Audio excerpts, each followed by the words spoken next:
Let's pause for just a few moments from eating all those leftovers and playing with our Christmas gadgets.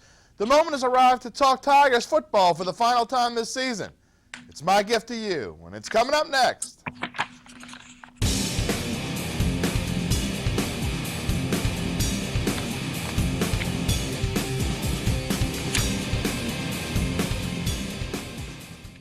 Welcome to Talkin' Tigers. I'm Jim Derry. Well, it's not the bowl game LSU fans were hoping for. It is the 16th consecutive year the Tigers are playing beyond the regular season. This time, it's against Texas Tech in the Texas Bowl tonight. To get a first-hand perspective on what to expect, we turn to LSU and SEC columnist Ron Higgins, who's in Houston, set to cover the game. Ron, got a little cold on you? Oh, it dropped. The temperature dropped like 30 degrees like in 1 hour. It's pretty nippy out there today, but it's okay. It beats 80 degrees in December. Yeah, absolutely. How are the bowl preparations going? What's LSU's state of mind about now?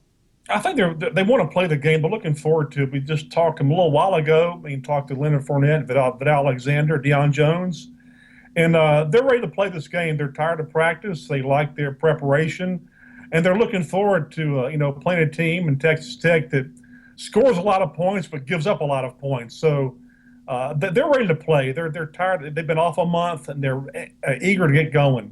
How hard is that for them to be off that long? You know, you're in the flow of the regular season. You have a bye week here and there, but be off for a month and then to go back out and play for 3 hours is a little strange. It really is, but they practice they had some good practices in Baton Rouge for at least a week before the Christmas break.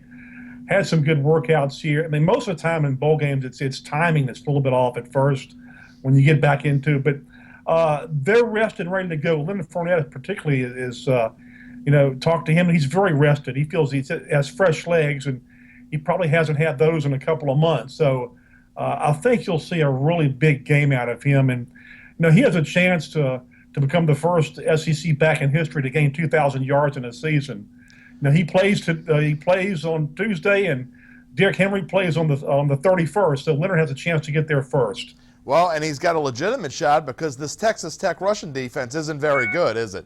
No, not at all. I mean, this team gives up a ton of yardage. It's the second worst defense in the FBS, and the second best offense in the FBS, which is a strange dynamic. So, but yeah, he has a really it would be 259 yards to 2,000, but that sounds like a lot. But against Texas Tech, it's very possible. What do we expect out of Brandon Harris in the passing game, and what are they working on? Well, they've said, Les Miles has said that they've worked extra hard on the passing game during the bowl practice. Malachi Dupree has said the same thing.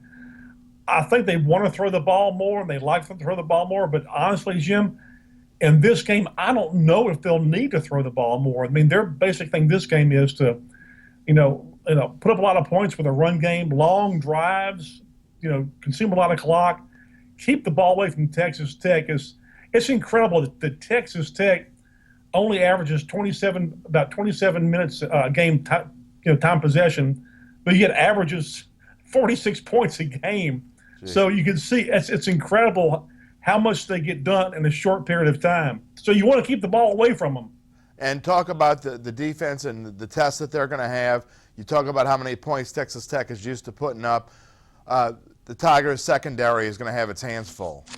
Absolutely. But their quarterback, Mahomes, has thrown for 4,200 yards, almost 4,300 yards and 32 touchdowns. They score touchdowns in a hurry. And they play that no huddle the entire game. It's you see some teams, they'll play it for a while, then they'll take the pace down and back off of it. Texas Tech never backs down off the pace. And that probably is one reason why their defense gives up a lot of points, because you get tired. You're a lot of times you're put back on the field too quick defensively, and you're tired, and eventually you get worn out. So it doesn't help their defense any. The way Cliff Kingsbury looks at it, we're just going to try to outscore you. They know that. That's what they have to do with LSU. But they can't hang with LSU any other way but just try to outscore them. Well, it's prediction time, and I got two questions for you. First, does Leonard Fournette get to 2,000 yards? Yeah, he does. I think he does. I think he's going to have a big – I'll be surprised if he doesn't have a big game. He's fresh. He's eager. Even though he's come to peace with the Heisman Trophy what happened with the Heisman Trophy not being a finalist, I think it still eats at him a little bit, and I think he'll get there. So, yeah, he'll get there. Well, they're going to give him every chance to do that. And lastly, prediction on the game. Give me a score. I'm going to go with LSU 45, Texas Tech. I'll say I'm going to go 31. All right, LSU covers. Should be a fun one, Ron. We'll see you this weekend for you and I will be covering the Sugar Bowl. That's right. Be there with Hugh Freeze and the Rebels against the Cowboys. See you Friday. See ya.